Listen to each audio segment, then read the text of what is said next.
तो म्हणला की मी लाईफ टाईम गणेश सरांना सोडणार नाही. पहिल्या दिवशी माझा माऊस बंद पडला. पवन सरांनी त्यांचा माऊस मला दिला होता. नाव आता मी अशा परिस्थितीत आहे की मी टोटली लॅपटॉप हँडल करू शकतो. ही एक त्यांच्यामुळे मला मदत झालेली आहे. जस्ट आता मी एक 2 दिवसापूर्वी घरी बसलो होतो आम्ही सर्वच जण समजा की काय वाटते तुला म्हणजे नाही का. तर मला स्वतःला एक असा कॉन्फिडन्स आहे की मी माझ्या मुलाला एक गुड हँडमध्ये देत आहे, सोपवत आहे.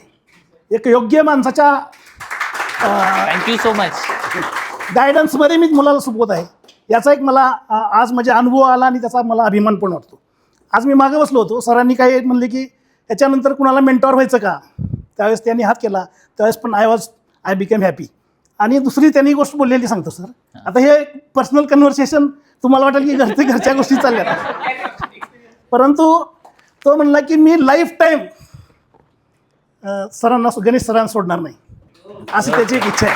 थँक्यू. माझी पण एक विनंती आहे सर. आता मी डाऊन स्ट्रीमला आहे समजा 68 आय एम 68 इयर्स ओल्ड. तर त्याचा तुम्ही आता हाताला धरावं त्याच्या आणि त्याला शेवटपर्यंत इच्छितस्थळी पोचवावं. ओके. आता मला तर स्वतःला कॉन्फिडन्स आहेच की तुमचं जे दिलेलं आहे त्यांना प्रोचा कोर्स केलेला आहे तो शेवटपर्यंत तुमच्यासोबत राहील. आणि माझं वैयक्तिक सांगायचं असेल तर मी आज जे काही इथं मी शिकलो, मी याच्यामधलं साधारणतः सेलिंगवर जास्त मला कॉन्फिडन्स वाटतो.